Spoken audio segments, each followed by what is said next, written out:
Welcome to I Heard This Thing. I'm Stephanie Weber, writeress, comediette, terrible Virgo, and I'm here to engage in cool pop culture discourse that you can just regurgitate to your friends. You don't even have to give me credit. It's cool. Today, let's talk about my 25th birthday. I promise you that this goes somewhere cool, so just bear with me. 25 hit me really hard. I was really surprised to find that the whole quarter-life crisis thing was real. I thought I was somehow going to be above all that, like I was too mature to let my chaotic 20s slap me in the face over and over and over again like they did.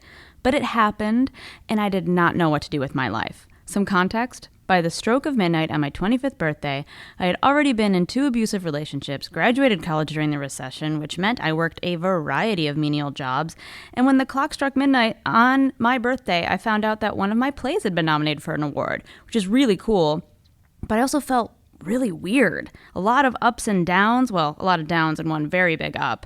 So naturally, I didn't know what to do next. When people don't know what to do, they seek the help of something. Religion, travel, family, a Tough Mudder. I went to a psychic.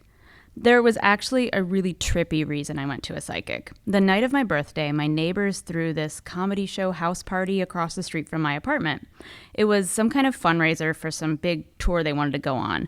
And I gotta be honest, I was in my feelings that year. The whole day felt like I was Molly Ringwald in 16 Candles, except it wasn't that people forgot it was my birthday, it was that it didn't matter at all. And in some ways, it felt really grown up to go to a party on your birthday where no one cares it's your birthday. But I had had a string of awful birthdays, like every birthday in my 20s was a total mess. And so this one, 25, finally got to me. Someone set up a tarot reading tent at the party, and I was willing to tip a few bucks for tarot, so I sat down across from the comedian who donned a faux turban and a blanket fort. She shuffled the cards a little and then had me shuffle the deck and pick 3 cards. She placed the cards face down on the table and put her hands over them to give me a warning before we started. "I want you to know," she said, "that I am not a medium." Okay, what did I pay you money for? Then she said, "I'm just reading the cards, but I think it means something that you're choosing the cards in these specific areas." She turned the cards over, and I was greeted with intricately designed cards that I'd never seen before. I have never done this. I knew nothing about tarot. I wondered how these colorful pictures could possibly tell my future. She gestured to the first one and said that it was about how a strong man came into my life recently. "This has to be your boyfriend," she said with a coy smile, thinking of the guy I had just started seeing who was also her friend. The other cards weren't as straightforward and fun. Her face got really pensive, and she wondered out loud if the next card was right. Uh-oh. She checked a little manual that gave her further information on the cards before giving me my reading, which does not feel good. "This card isn't great," she said, "and I'm sorry this came up for you. There could be some loose interpretations, but it basically means that you had a really hard year, and when it's positioned this way in reverse, it means that you have another hard year ahead of you." That is awesome to hear at a fun party on your birthday. I wasn't sure what to do next. Do I let my guard down and tell her about the year I had? Should I tell her about my fears? There was a line outside the tent, so I didn't do that. The last card was about how a female friend was trying to destroy me. "This one is weird," she said. She looked at me and said, "Again, I'm just interpreting the card, but this one means that there's a female friend of yours that does not want you to succeed. She might be nice to your face, but actively rooting against you and will ultimately hurt you." "Oh," I said. "Do you know who that could be?" she asked me. I think she just wanted gossip. I shrugged and said, "I have no idea." "You don't have to take it to heart," she told me. "Just be careful." Okay, I left the tarot tent and talked with someone outside about the tarot reading. He seemed genuinely weirded out about his experience, and I wanted to ask about the specifics, trade card information, but that felt like really intimate. It felt like asking someone what they confessed to a priest. Am I supposed to know that? Probably not. So this is all a prelude to the real psychic I saw. Buckle up, baby. 3 days after the house party, I took a long walk after work in what, again, I was still in my feelings. After an hour of walking, I came across a psychic storefront that I had walked by a million times before, but today its red and purple lettering sang to me. I literally did a double take as I walked past and followed the neon-lit stars on the sign into the shop to see if a real psychic's tarot reading would be different from the random girl at a party who explicitly told me she wasn't a medium. So what would someone with the gift say? You know, I figured I might as well get swindled as a birthday treat to myself. The small woman with crinkled red hair that looked straight out of a painting of a Celtic witch told me to sit down. She had a vague accent, but mostly sounded like Gollum from Lord of the Rings. I'm not going to do the voice, by the way, just in case it is like Romanian or something, and I just don't know that. We'll pull 3 cards to start, she said. Then we can go from there. She had me shuffle the cards and talk to the cards in my head while I shuffled them. I didn't know what to say to the cards, like, hey, cards, be gentle with me. It's cool. It's my first time. I can't remember what I was possibly pretending to say to them in my head, but I do remember feeling very self-conscious that she was watching me shuffle the cards. I did the same thing that I did before, and do you know what happened, dear reader? She pulled the same 3 cards. The same damn cards. You guys, it was the same cards. I tried to keep my best poker face throughout this, but inside I was screaming, them's the same cards. You just met a man who will become important to you, she said. I nodded. Yeah, my new boyfriend. The other person told me that. No, she said, it's not him. I cannot help these things, but it's not him. Whoa. Shot through the heart and not in a Cupid way. 2 men are vying for your heart, one older and one younger. Be open to the younger man. This man has a younger energy, and he'll be the rock in your next year. She looked at me as if the card was like really giving her all that information, and then she said, do you know who that could be? Why do these psychics want so much gossip? I shrugged and figured the older guy had to be the guy I was dating, but a younger guy? I don't know. I just started a new temp job, and there was some younger dudes I was becoming friends with, and one texted me happy birthday. Is it him? She then said, you had a very difficult year, and you're about to have another one. So that's awesome and chill to be told that by 2 different people in the span of 3 days. She moved on to the dreaded female friend trying to destroy me card, and she said the same exact thing. And then she asked me, do you know who it could be? I shook my head, but decided to reveal, finally, my previous tarot reading, which made the psychic go all in on her mysticism. Her gray eyes got wide, and she said, yes, this woman is using black magic, not white magic. It is a dark energy, and you need to protect yourself. Whoa! I was certain that she was about to offer me a spell or some other service that would cost me like $100 to protect myself against the dark witch I was apparently friends with, but she moved on to talk about my past. And she told me so many things that started to get actually kind of specific, and or I was in the right emotional place to feel that way. And the stuff she ended up saying, it felt like she was reading from my diary, and I got really emotional, like tears coming to my eyes emotional. Then she said, oh no. There was a bad man in your life recently. There were 2. And the relationships were like living in a nightmare. And then I did cry. It was the specificity of 2 that got me. Like any young person in their 20s probably had a relationship that was something of a nightmare. But she said 2, and that was true. It made me emotional to be seen like that. And then she wanted to do my future, and she asked me, would you like me to withhold bad news such as death or illness? I shook my head, thinking nothing could be so bad. Like, I was paying her, so if she wanted a big tip, she should probably tell me that my future is gonna be amazing. Again, she's reading from old cards, so what could be that bad, you know? And then she said, one of your parents will die in the next 3 years. Excuse me? She reached forward with her soft tan hands and said in a soothing voice, it's very hard to lose a loved one. She said it like it had already happened. Like, what did she know that I didn't? I had a million questions. Not only that, but she was right about my past. She had the same 3 cards, so could she really know my future? Could she tell me which parent would suddenly die? And the next 3 years timeline, wow, that stuck with me. For the next 3 years, I was practically in tears anytime one of my parents so much as coughed. She continued, you're taking a trip soon. Considering it, I said with a shrug. That play that I've been nominated for an award, I was hoping to go see the reading in New York. I thought it'd be a fun thing to do, but I hadn't decided for sure yet. She leaned back and said, you need to go. It will help your career, but not in the ways you think. But it will, so you should go. At the end of our session, she bragged to me about how she's a really good psychic, and a psychic to celebrities. She had a framed picture of her and Lady Gaga. That was the only celebrity she actually mentioned by name. She insisted that if I need some kind of spiritual cleansing, that it would be really good for me, and she told me it was probably going to be way more expensive, so I told her I'd consider it, and that the reading just had me really drained. I could instantly see why people would go to a psychic. It felt like having someone nudge you in the right direction, like spiritual therapy, whether it was phony or not. The odd thing is that a lot of what she said came true. That guy I was seeing soon broke up with me. I became flirtatious with my younger coworker while the ex tried to get me back, 2 men vying for my heart. I opened myself to the younger one, and he became very important to me over the next 2 years. I went on that trip and was convinced to move to the city. It did help my careers in ways that I didn't think.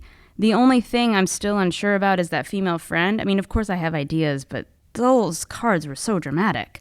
My parents did not die in that next 3-year period either, thank God. I can see how and why a psychic is such a powerful character to introduce to any story. So today I wanted to talk about film psychics, and specifically a film that is all about psychics. And my guest today is the only other person I really know that has seen this movie. And it's a good one. Let's talk to Brianna Wellen, the managing editor at the Chicago Reader, about psychics and the movie vibes. Brianna, thank you for being with us today. Oh my God, thank you so much for having me to talk about this very special film. So I gotta ask, what made you see the movie? Because I saw it because I worked at a video store and I saw the cover and thought, what? So I saw it because of you tweeting about it, actually. Oh my God, I'm so proud of myself. You tweeted about this movie, and I was like, how have I never seen a movie starring Cyndi Lauper and Jeff Goldblum from the 80s? And so then I instantly, I shout out to my friends Miko and Cody, who were like, we also saw that tweet and we've never seen this. And we all had a virtual movie night during the pandemic. Oh my God. And now I'm obsessed with it. I've seen it 10 times since then. Similarly, after I watched it, I think I watched it 5 more times. And I was trying to get everyone to watch it. I'm like, this movie is crazy. And again, like you said, you're like, how is there a movie with Jeff Goldblum and Cyndi Lauper and their psychics? And I never heard about it. Exactly. And Steve Buscemi's in the movie. Hot Steve Buscemi. Yeah, he is kind of hot in it. He's hot in it. 1988 hot. Wow, good for you. No, so do you have any experience with psychics at all? Are you interested in that kind of stuff? Definitely. Just hearing you talk about it, I was remembering that the first time I ever went and got my cards read was at a fair in my hometown. I'm from Rockton, Illinois. Okay, shout out Rockton. Shout out Rockton. Wait, where is Rockton? It's not Rockford. It's just north of Rockford, right on the border, kind of Illinois, confusing Wisconsin. That it's so similar to the name. There was just a giant factory explosion there. Oh no! Check the news. Oh my God, we're all good. Everyone's fine. Everyone's fine. But yeah, it was every year there's a fair called Old Settlers Days because it's that kind of town. Ooh, Old Settlers. So there's log cabins, tarot. Yeah. So while some country musician I've never heard of is playing in the background on a stage, I was like, oh, a tarot card tent. I was probably 16 or 17. Oh, perfect.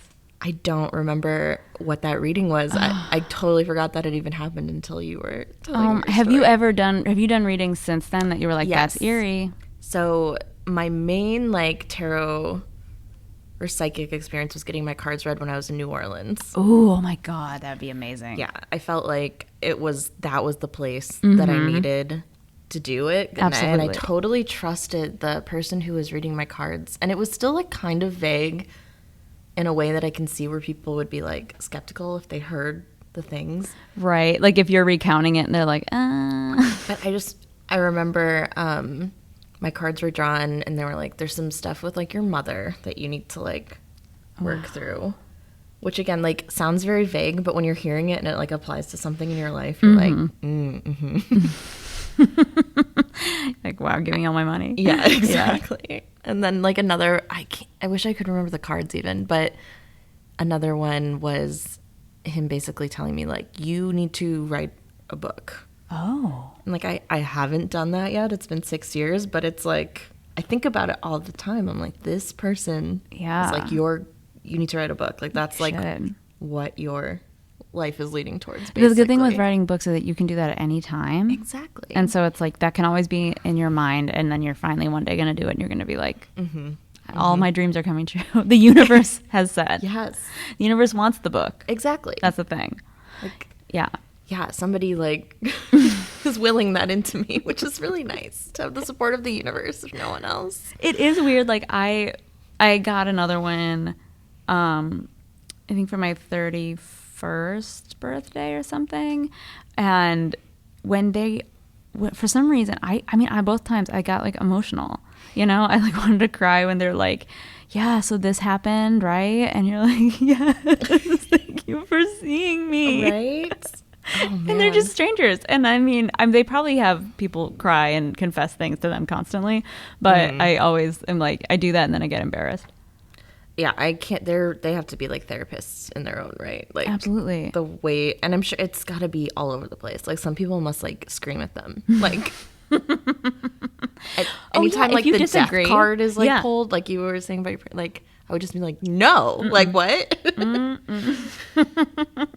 Well, that was so weird. And then like afterwards, both of my grandmothers died in that period of time. So I was like, maybe that was it. But that's the thing too. Like, you find the clues after the fact. You're right. like, oh, this is what they were talking about when they said like a door was going to open for me. They meant this like actual door that I'm walking through right now. Like, yes. They saw this. Well, even like that original one, that guy that had broken up with me and stuff, and I was like, she predicted everything. And he's like, this is you're making it a self-fulfilling prophecy. I'm like, no, I'm not, because you're the one dumping me. So do you see how that happened? You're making it a self-fulfilling prophecy, actually. So just so you know. And the thing I like about Vibes too is that it touches on different kinds of psychics, because there's different kinds of psychics. Exactly, yes. And honestly, like, I love ghosts so much, but I'm probably not going to talk about ghosts that much today unless it gets there. I don't know. But there's a lot of movies, you know, like Poltergeist or something, where there's like a medium that comes in. I mean, that's an iconic medium. Yeah. That comes in and does the reading with the ghost and everything. And I love that stuff, but I feel like that's different than these psychics that we meet in this film, and even the people that do tarot, because I feel like they're not talking to ghosts. Right. It's something else. It's all, and what I've picked up from this movie is it's all about like some specific connection to like something outside of our physical world. Yeah. Right? Yeah. Like whether it's ghosts or just like this like intuition or energy or like, so Jeff Goldblum's character has it where he can pick up an object and he can tell the history of the object, which if that's a cool power. What I'm wondering is like his power specifically, how does he turn it on and off? Like, is it like every time he touches something, he's like, whoa. I wonder that with so many of the psychic power stuff where like, I mean, even if you could read minds, you'd have to learn how to turn that off. Right. That would be so annoying. It's way too much. Yeah. You know, I do like to pretend that I'm an actual medium. I know I said I wouldn't talk about ghosts, but I do sometimes like to, I mean, I did that in this building. We record Lincoln Lodge. But when we were first here, I went down to the basement, and I knew I would be asked to carry stuff up and down from the basement. And so I went down there and I said, this is haunted, and I will not be going down here. And I have not been asked to go down there since, because they I think Mark Geary at the Lincoln Lodge really respected the idea that I somehow knew about ghosts. I mean, it's a creepy basement, but I think I made that up. I mean, it sounds to me like you didn't want to carry stuff, but I do that is mostly it. Believe that there is like feeling. I love walking into a house and going, this might be haunted. When you're in a place, yeah, you never know.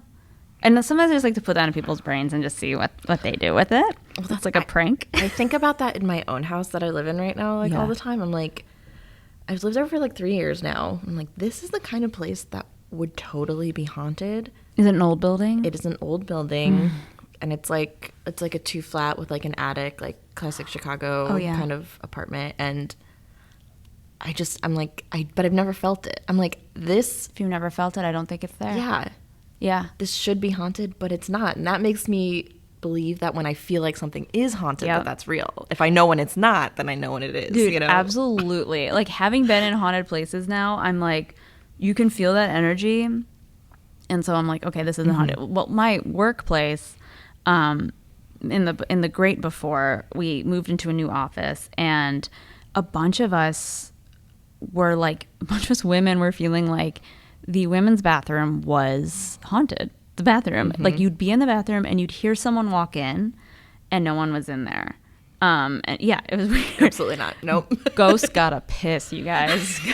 Even ghosts have ways. Famously, ghosts are just always pissing. Yeah. That's my haunting. When I come back, because I do pee a lot because I drink a lot of water, I will be pissing constantly. That's how you know I'm in this building.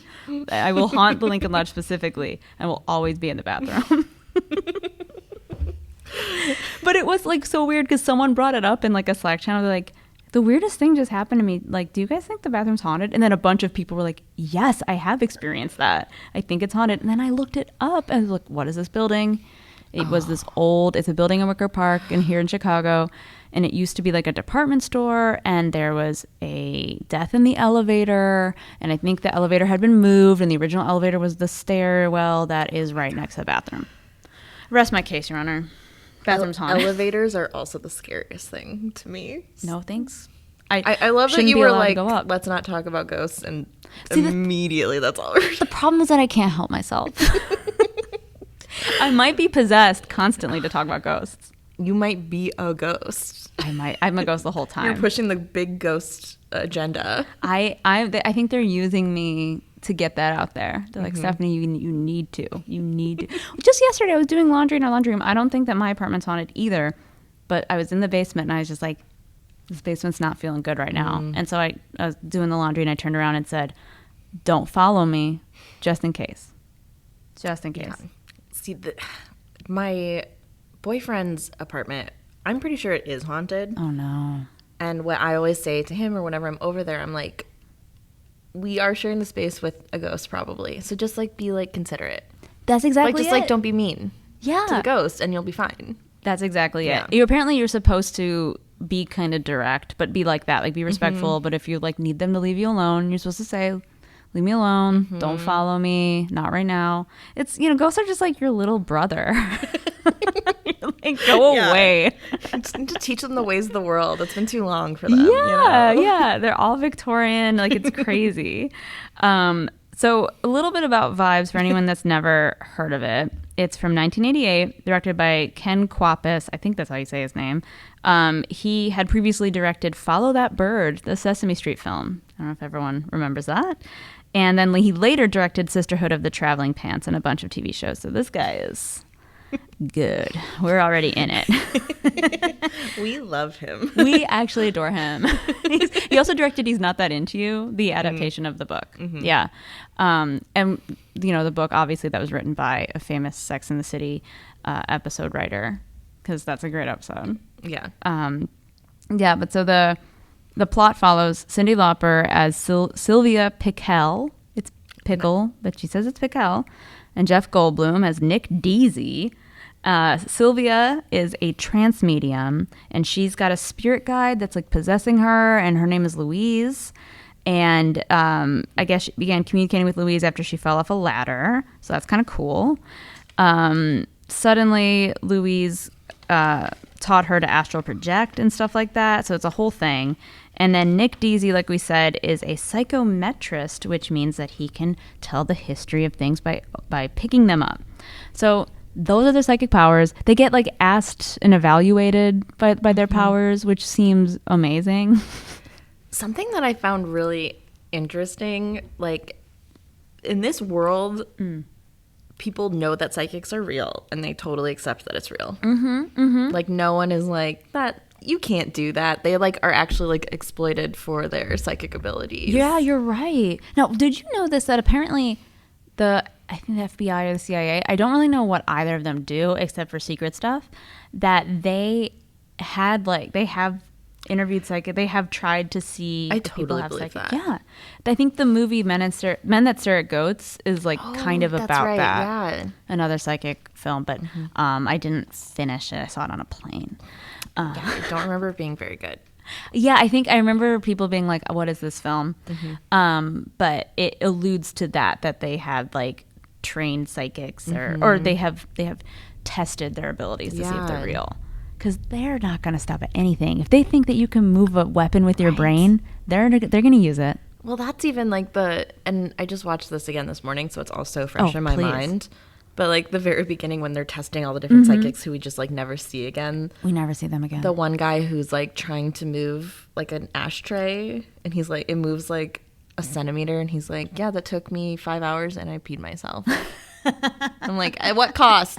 Are we trying to move weapons? It's like I also love that because it shows you that there's these are natural abilities, but like no one's a prodigy, you know? Exactly. No one's a virtuoso. Like, yeah, you can sing, but you gotta take lessons, you gotta practice, all that kind of stuff. So same with psychics. And these two get they get hired to go to Ecuador, and you just saw it recently. So what is the original pitch that they're given? Okay, so this movie's wild. This movie's amazing. It's so good, but like the plot and the tone of the movie, we're going this way, we're going that way, so drastically throughout. And Jeff Goldblum like is his Jeff Goldblumiest in this movie. Absolutely. And Cyndi Lauper is like toning herself down. It's crazy. Yes. Well, so Cyndi Lauper comes home from a long day at psychic school, wherever they're at. And Columbo himself, Peter Falk, is in her kitchen and was like, we need to find my son in Ecuador. That's what the original pitch was. I was like, I don't remember how they got to Ecuador. Yeah. And then I had to come here, so I didn't look it up. But she goes and her and Jeff Goldblum had been named top of the class right before that. So she's cool. Like, Jeff Goldblum, we've got to find this man's son. And then they get there and they realize he doesn't have a son. He's trying to find like the source of all psychic power. Like, no big deal. It was all a ruse because there's a source of all psychic power, you guys. It's this like legendary city of gold, and now they have to find it, and they have to like stop these guys from using the psychic powers when they find it.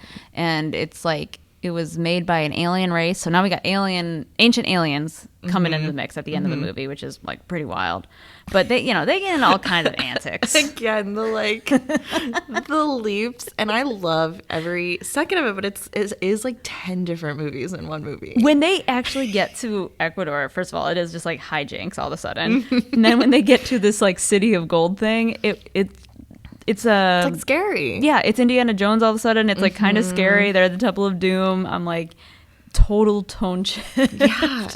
I think I saw this on maybe the Wikipedia page earlier today, but it was something like the movie was originally pitched as like romancing the Ghostbusters Temple of Doom or something. That is so accurate for how that feels. Yeah. It's like part romantic comedy with these two psychics, which I would watch 10 of that film. Oh my God. Hollywood, make all of those. It's that they go on this journey. There are spirits. Now there's aliens at the end. I mean, we don't really see aliens, but we know that they built it. There. Yeah, we know they built it, which is like, okay, we're positing a lot of theories in here. A lot going on in this film. And then they get together, which, spoiler alert, of course, they get together at the end, and Cyndi hits her head on the headboard when they're about to make love, and then a new spirit enters her. Louise leaves, and it's a new spirit. It's the spirit of... Spoiler alert. Peter Falk's character dies, and he is now the spirit. And I was like, where is the sequel? Obviously setting up for a sequel, and we never get it. Never. I feel like we need justice for this film, which is why we're talking about it today. Exactly. Hopefully this is like, we're rebooting everything. Why not vibes? Why not vibes? Why not reboot movies that just never had a chance? Because this movie has like a 14% on Rotten Tomatoes. Yeah. Which is too low. Oh my God. The critics like reviews, like Roger Ebert's review was so I wrote it down. mean. I have to read it because it was like weirdly existential. He gave it 1 out of 4 stars. Rude. And he wrote, movies like vibes appear and disappear like fireflies in the dog days of summer. Nobody seems to have made them, nobody sees them, and nobody remembers them. That's what? and I did feel a certain sense of like, I agreed with that when I read it because I hadn't heard about Me neither. until recently. And then I texted my parents because I did use their Amazon account to rent it. Okay, Shout thank out you, parents. to Dave and Cyndi Wellen. Shout out. So I texted them. I was like, oh, I rented this. If you guys want to watch it, we have it for 48 hours. And my dad was like, yes, I remember seeing that when it came out. Period. Did he like it? And I was like, it's fun, right? He's like, no one took Cyndi Lauper seriously as an actor because they wanted her to be goofy and didn't realize her intelligence. And I was like, Dad. That's amazing. Wow. Go off, Dad. True. That's so true. It's also such like, that review is poetic and it's also sad because you're like, think of all the great masterpieces. Yes. Or perfectly fine films that just leave the ether. They're made and we never talk about them again. Ever, ever, ever. It's so so true. Yeah. Even like Oscar winners. Oh my God, yeah. You know? That's one of my favorite like trivia things when it's Oscar time, is to go through all like the nominees and the winners and be like, no one even remembers this film. Yeah, where are what they? happened here? Sorry, La La Land, that's gonna happen to you. I bet it will. Thank God. Honestly. Speaking of the Cyndi Lauper situation, though, I also read, which is amazing. Cyndi and Jeff didn't get along during filming. Cyndi wrote in her memoir. Which makes me very sad. Makes me so sad. And then even sadder is that Dan Aykroyd was originally supposed to be in that character. Makes a ton of sense. Dan Aykroyd's super, super spooky. He like grew up in a funeral home or something. And that was his like prime. Yes. Like 88. Like, yeah. Oh my God, yeah. I mean, is that before or after he did, he made a lot of weird movies, but it was definitely after Blues Brothers, SNL, all that stuff. Blues Brothers 2000 is equally ridiculous. It probably has the same plot structure as this. I was like, where are you going with this? Equally as good as Blues Brothers? Is that Equally what she's as about good to as say? Blues Brothers. Equal. It's equal. Erykah Badu's in that film. That's true. People don't remember that. Another film that came and went. But Dan Aykroyd was supposed to be in it, and then he met Cyndi Lauper, and he just like didn't like her vibes, and he said no. Her vibes. Didn't like him. What I actually really love about that is that the studio was like, okay, well, we're going to keep Cyndi, though. Like, I feel like that would be really rare at that time, especially with Dan Aykroyd, like, that they would normally be like, oh, we'll find another, like, woman to be in this with you. Yeah. And the fact that they were like, oh, no, this is, like, Cindy's movie. I'm like, yes, bitch, you got this. I love it. It is amazing because she had never acted before. And I think she's amazing. She's good. She has a lot of heart. I can't believe she wasn't in more movies, honestly. She was in like this children's, I think, made-for-TV movie called, oh my God, I can't believe I'm forgetting the name because it's like one of my favorite movies when I was a child. It's like Mother Goose's Rock and Rhyme. That's what it's called. And she plays... Okay, going home after this immediately, trying to find that. Oh, that movie, okay, Vibes and Mother Goose's Rock and Rhyme double feature is worth it because she plays Little Miss Muffet, I think, and a bunch of rock stars are in it. Little Richard is in it. Shelley Duvall's in it. Yeah, ZZ Top's in it as the three men in the tub. It's the band. I'm like, he's all of them? No, it's different people. Oh, yeah, they're all different. There are so many like rock stars are in the movie. And is amazing. It's a musical, so yeah. That was, and I will say, I was also really proud of this movie for having the restraint of not having like a weird scene where Cyndi Lauper's like, oh, I'll perform in this hotel lobby or whatever, and like sings a song. It's like, no, she's straight acting here. You're right, because I feel like that would happen today, or that's Madonna in Dick Tracy. Exactly. I mean, she's great in that part where she sings, and that otherwise, that movie is grotesque to me, and I don't like it. And I'm a huge Madonna fan. Terrifying. Don't like it. Disgusting film. I'll only watch her sing. But Cyndi, this is her first one. She did act again, obviously, Mother Goose's Rock and Rhyme. And then she played a psychic in Bones, in an episode of Bones in 2009. That's right. I mean, bring it back. I totally forgot about that. Bring it on home. And she, like, one of my favorite things about this movie that I think makes it endlessly watchable for me is her outfits. Oh, yeah. And, like, the way she looks in this movie is just, like, so She looks so cool. Good and cool. I also read her saying about the movie that she's like, yeah, they wanted me to, like, you know, tone everything down, be more subtle, including the outfits. She's like, I would never wear this stuff. It's too plain for me.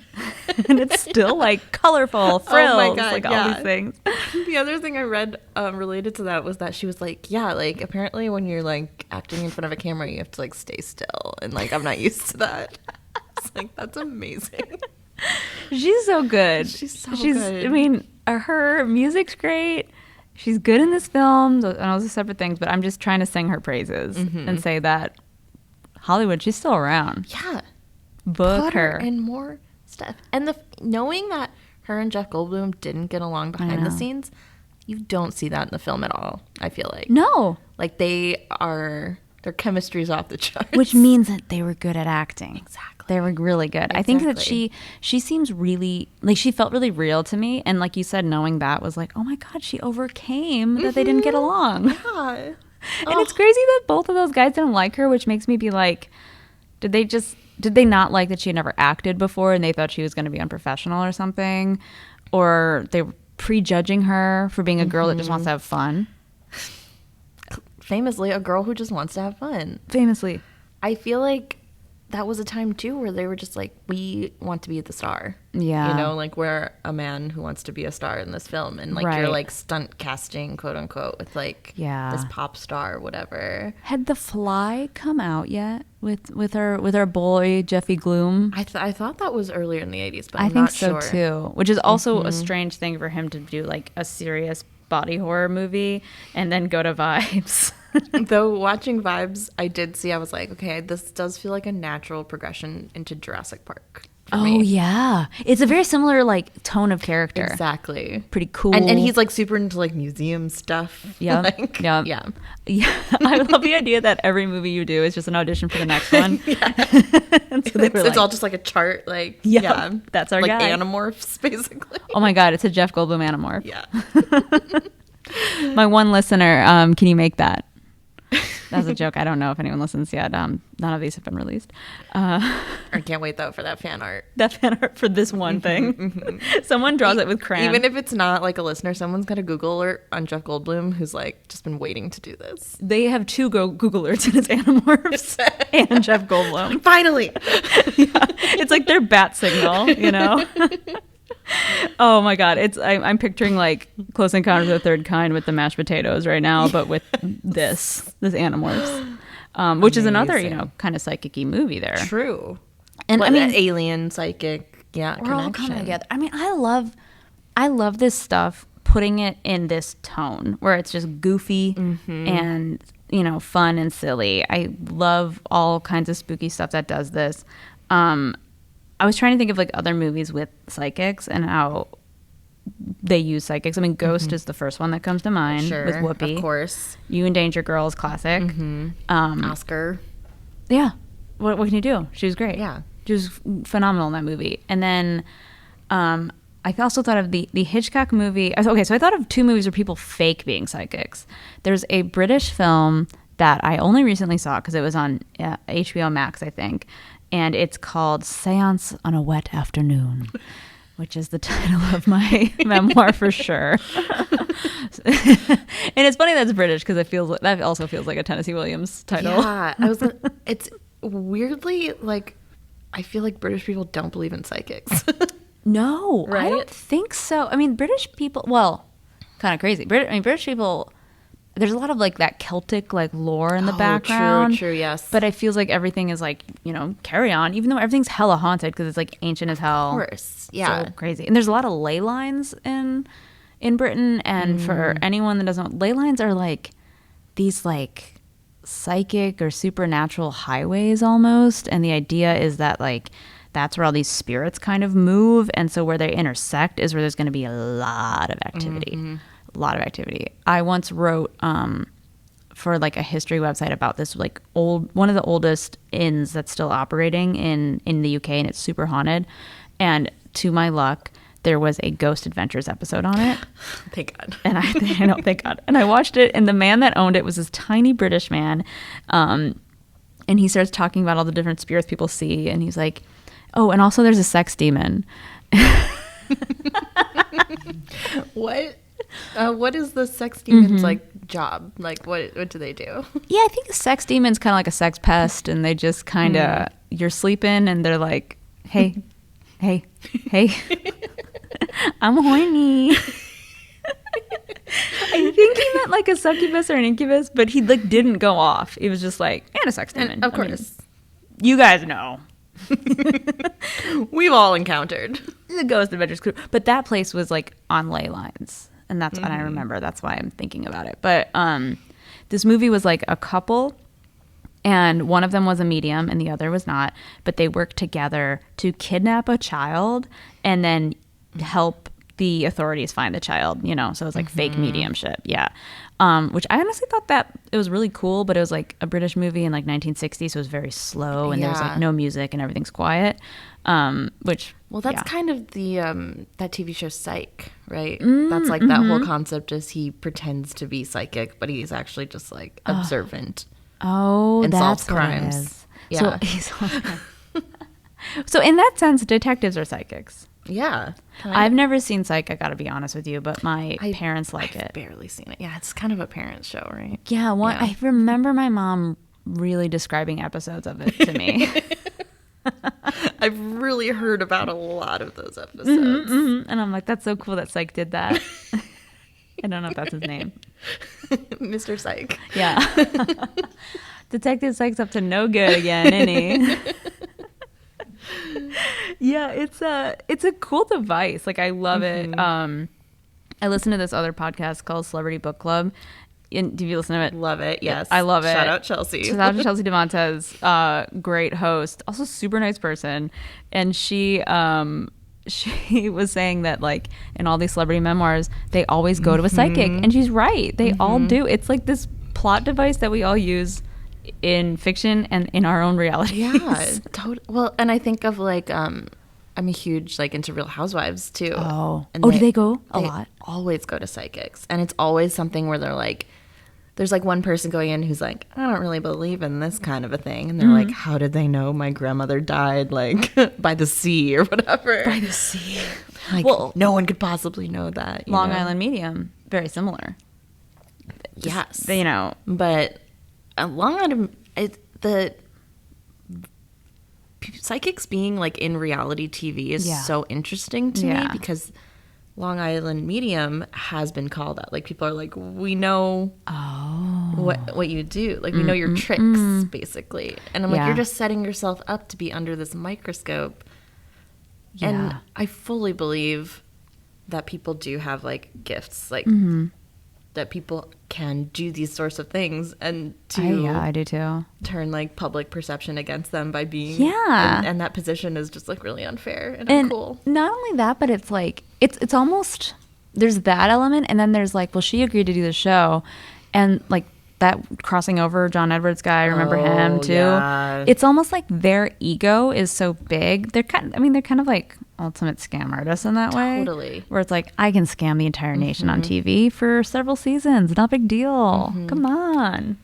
I can't remember this guy's name. He's a newer one, and he's, like, younger. Okay, hot. He's childlike. Hot, young, psychic. Okay, you didn't say he was a child. I didn't say that. I meant, yes. He's not hot to me. I think he's over 18, though, so go off, everybody. Okay, everybody have fun. Twitter, go off. But he did one with Lil' Kim, and she was basically asking, like, who killed Biggie? Oh, my God. Or Tupac. Who was she with? I'm showing my pop culture. I think she was Biggie. Yeah. I think she was with Biggie. Biggie. She was like, and oh no. He was like, someone definitely did. And she was like, oh my God, I knew it. Well, she's like, I know that. That's why I asked you. But she got so emotional on the show, and they said it, like, you know, there were so many commercial breaks, like, we're going to find out. Oh my God. And then he never gave, like, a name or a clue? No, he was just like, it was foul play. It was someone bad. And she was like, thank you so much. What did he think? Like, he got abducted by aliens, actually. Right. Sorry, it didn't happen. Like, And I think, okay, I forget the details about that story a lot, but I think they know who did. They do know who did it. It's just like they can never tie it to the person or something like that. Maybe. I'm sorry. I shouldn't be conjecturing. I'm not a psychic. Oh my God, really? This whole time? No. I told you this place is haunted. It's haunted. Okay, it's haunted. So, there are times, do you ever feel like either I'll have a dream, you know, or I'm watching something and someone's telling me something and I'm like connecting dots really well and I'm like, I think I might be psychic. Really, I'm just using inference skills. Oh my God, it's like that deja vu feeling too, where you're like, I knew this was gonna happen, and it's literally just because you're like really tired or something, like your brain's moving slower, so it feels like it's happening twice in a row. I already saw this. Yeah, that's next time I have deja vu, I'm just gonna go, I already saw this out loud. See what happens. I love that. What happens to everybody? Yeah, dreams too, though, where I'll be like, wow, I had this dream, and that was the universe is telling me something. Then it's like the next day I'll have a dream where it's like I went to high school in a mall. So it's like, exactly. What is it? What does it all mean? I literally sometimes have dreams that I'm sleeping. Like, I'm like, this is... Wait, no. Your dream is just you sleeping? It's just like me like in my bed, but I'm like, this isn't me really sleeping though. This is dream sleeping. What is it trying to tell me? Are you watching yourself sleep? Or are you experiencing sleep? I'm experiencing sleep. That's amazing. Dreams, what does it mean, guys? What does it mean when you're sleeping in your dreams? Someone, please call in. I would love it if it had like a chaotic answer. Like if you sleep in your dreams, it means that you can visualize your future or something. Oh my God. Yeah. I don't know if I want that. That's the other thing, right? Like, that's how we should end this is, do you want psychic powers? I don't. No. I don't. Mm-hmm. It sounds stressful. Well, I guess I would want to know the rules, like we were saying earlier. Like, can I turn this on and off? Yeah. Am I just constantly being like, ghosts are swirling around me, spirits, everything? Every time I touch a table, I'm like, I know exactly what happened at this table. Yeah. For its entire existence. Like, that does feel like way too much. It does. It feels like you would be really, I think, like if I could read people's thoughts or see your past or something, I feel like it'd make me really, really cynical, really jaded. Yeah. Or like being able to see the future makes it kind of like, well, like what's the point of XYZ? Like, I already know what's going to happen. So like. Right. Ultimate nihilist. After that, you just are like, forget it. I don't need it. But I do like the idea of solving crimes. I also, if I had psychic abilities, I would use them for solving crimes for sure. Yeah. I mean, I know that they do use psychics a lot in investigations, just to like get the inspiration and everything like that. But I don't know how they vet them. Right? That's the other thing too. Yeah. How do you determine if that psychic is good? And that's kind of what, back to vibes, like the beginning of the movie is them like testing the powers. Yeah. But that also felt really like gross. Like you're doing like lab experiments on humans. Like it's like X-Men. Yeah, exactly. Yeah. Speaking of, I mean, there's, telekinesis in X-Men too. It is like everything can be experimented on and tested and evaluated. Yeah. Even your powers. You're not so special. And even like to our like real life experiences with like psychics. Yeah. Like even if that is real and you're good, it's still going to be like kind of vague. Like, oh, right. Like I would feel very stressed out if I was a psychic who was going to give people readings, and then I told them something that ended up being like wrong, and they like live their whole life by that. Like, I think about that sometimes where I'm like, do people, if you give a bad reading or something, do they get in touch with you and are like, yeah, just so you know, this didn't happen. Yeah. Or it did happen and my life is in shambles. Thanks. Right? Yeah. Like you could have given me like a little bit more, like more tools to get through this instead of just being like, oh, everyone you know is gonna die. Good bye. Luck. Yeah. The shittiest psychic. Just good luck. Yeah. I don't care. Well, Brianna, thank you so much for talking to me today. And I mean, I think we can both confidently say that Vibes should be remade and revisited. 100%. And I will go on record as saying I want it to be remade with Cyndi Lauper and Jeff Goldblum again. Yes. Maybe they'll get along better now. Exactly. Age does wonderful things to all of us. Yeah. Yeah, they're in a different place now. Where can the good people find you if you want them to stalk you? Goodness. Please follow me on Twitter at Brianna Wellen.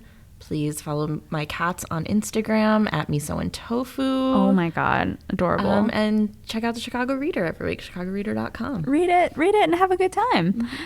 Guys, thank you for listening. As always, I've been Stephanie Weber. Christine Ferreira is our producer.